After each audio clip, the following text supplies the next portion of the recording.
Hey, welcome back to the Smoking Plank. Had a bit of an impulse buy the other day, seen this brisket, and I couldn't pass it up. I've never cooked one before.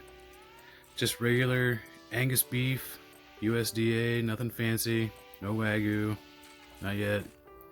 But figured, what the heck, I'm gonna try it out.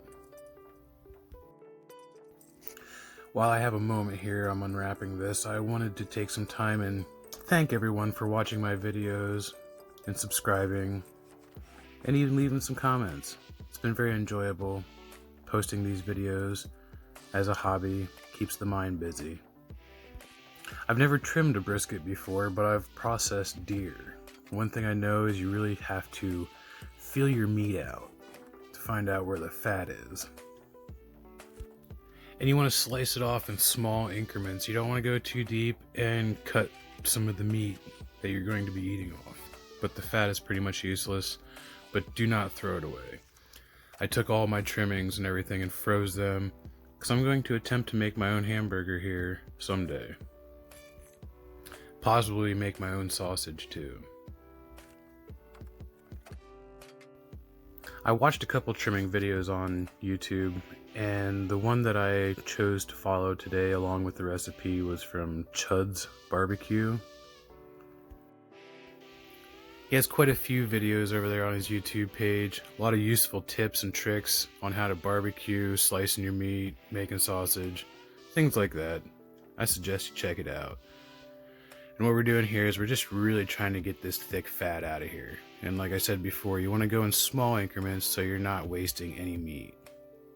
And you really don't need that fat.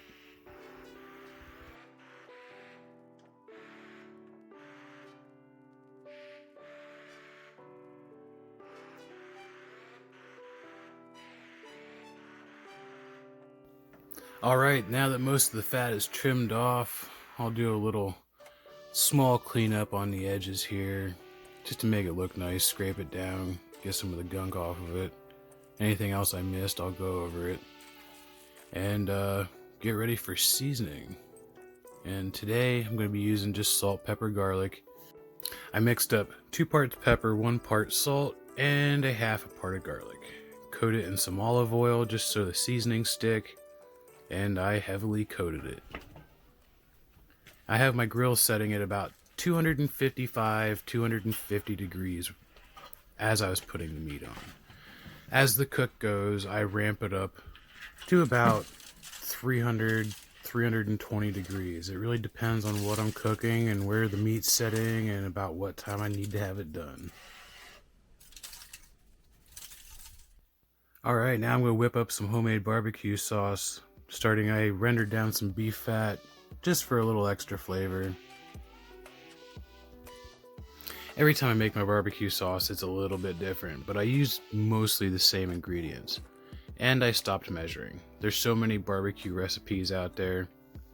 Find one, make it the first time, and then just kind of make it your own for taste. Like I said, each time I make mine, it's a little bit different. But I use the base ingredients.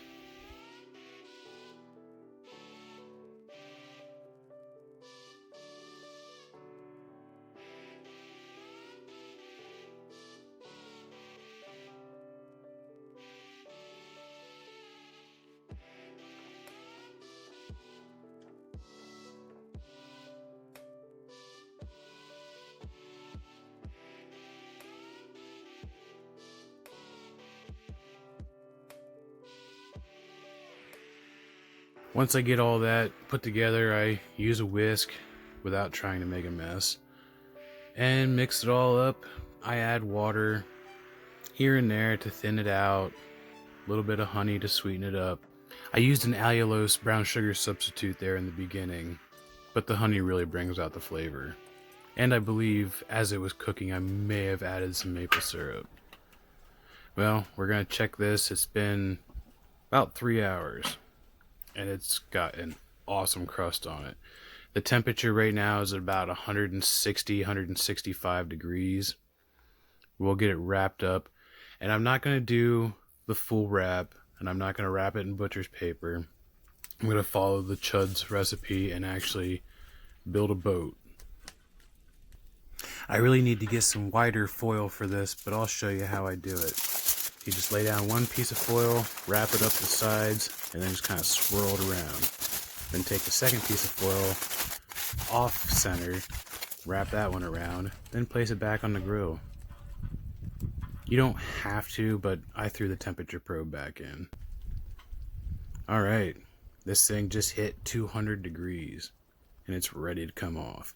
It is probe tender, ready to sit and rest.